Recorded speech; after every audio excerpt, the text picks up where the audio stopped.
स्वागत है आपका मेरी कहानियों, कविताओं और कल्पनाओं के शहर में। दोस्तों, कहानियों की श्रृंखला में चलिए आज पढ़ते हैं मेरी लिखी कहानी बचपन की यारी। फोन की घंटी 2 बार बज चुकी थी। तीसरी बार माथुर साहब ने अलसियाते हुए साइड टेबल पर गहरी नींद में ही हाथ टटोलकर फोन उठाया और रिसीव कर कान से लगा लिया। उधर से किसी की रुंधी हुई आवाज आई। चाचा, पापा नहीं रहे। फोन पे सुदीप था, उनके बचपन के साथी मेहता जी का बेटा। माथुर साहब के ऊपर जैसे किसी ने एक बाल्टी पानी उड़ेल दिया हो। वे उठ खड़े हुए, मानो पूरे बदन में बिजली सी कौंध गई हो। बिन कुछ कहे ही उनका गला भर आया, धड़कनें तेज हो गईं, सांसें मध्यम। कितना दुखद होता है ना ये सुनना कि आपका कोई अजीज अब इस दुनिया में नहीं रहा। माथुर साहब की आंखें कुछ डबडबा सी आईं और उन पनियाई आंखों में एक अजीज चेहरा और कुछ वर्षों पुरानी यादें तैर आईं। यादें बचपन के जिगरी यार की थी, उस यार की जिसके साथ खेल कूद के बड़े हुए थे, साथ साथ स्कूल गए, कॉलेज किया। पर कॉलेज खत्म होते ही नौकरी, शादी, बच्चे, घर परिवार, जिम्मेदारियों ने ऐसे घेरा कि बस उसी में उलझ के रह गए। करीब 3 महीने पहले मेहता से आखिरी मुलाकात हुई थी। बताया था कि कुछ स्किन इन्फेक्शन है उन्हें, सो बेटे के साथ शहर जा रहे हैं इलाज के लिए। शहर जाके भी माथुर साहब की मेहता से फोन पर बराबर बातें होती रहीं। करीब 10-15 दिनों से इन्फेक्शन ज़्यादा बढ़ा आया था, जिससे अब उन्हें आईसीयू वार्ड में भर्ती कराना पड़ा। मेहता से फोन पे बातें भी कम हो गई थी, पर बेटे से माथुर साहब को हर दूसरे तीसरे उनका हाल मिल जाया करता। एक रोज सुदीप ने फोन पे ही बताया कि पापा गांव आने की बहुत जिद करते हैं, कहते हैं कि अब इलाज न कराऊंगा, मुझे मेरे गांव ले चलो।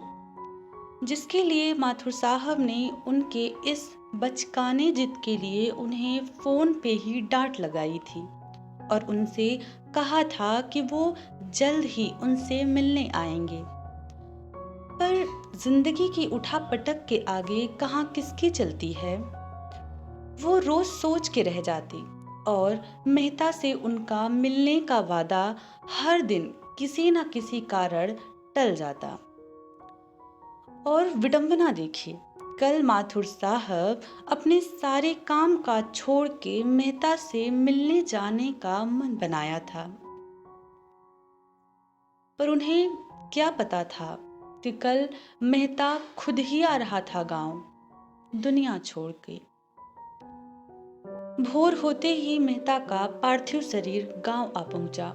माथुर साहब को जब खबर हुई तो बेसुध से मेहता के घर की ओर दौड़ पड़े, अपने जिगरी यार से मिलने, ठीक वैसे ही जैसे बचपन में भागे जाया करते थे एक दूसरे के घर। मेहता के घर पे लोगों की भीड़ लगी थी। माथुर साहब जैसे तैसे भीड़ को चीरते हुए मेहता के पास पहुंचे। दिल किया कि बस कस के अपने यार को गले लगा लें, पर इन्फेक्शन की वजह से मेहता का पूरा शरीर खराब हो चुका था। माथुर साहब तड़प उठे यार को आखिरी बार गले लगाने के लिए। बेटे सुदीप ने उन्हें बताया कि पापा रोज आपको पूछते थे और मरने से पहले भी उनके आखिरी शब्द यही थे कि माथुर नहीं आया। उनका मन ग्लानि से भर आया। वो छोटे बच्चों की तरह बिलख पड़े कि आखिर वो समय रहते क्यों नहीं चले गए उनसे मिलने। मौत कैसे दबे पांव दबिश देती है ना, कि इंसान ठगा सा रह जाता है। कभी कभी सोचती हूँ कि अगर मौत अपने आगमन का संकेत दे दे तो इंसान कितने ही गिले शिकवों से छूट जाए।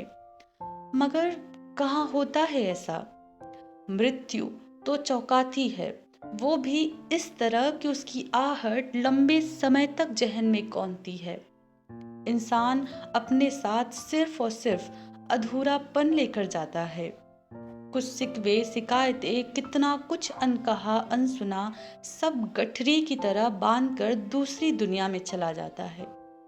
और लोग कहते हैं कि मरने वाला खाली हाथ जाता है। तो ये थी आज की कहानी। उम्मीद करती हूँ आपको कहानी पसंद आई होगी। और दोस्तों, अगर आपको मेरी कहानियाँ पसंद आ रही हों या आप मेरी कहानियों के लिए कुछ सुझाव देना चाहते हों तो प्लीज़ अपना फीडबैक कमेंट के ज़रिए ज़रूर भेजें। इंतज़ार रहेगा। धन्यवाद।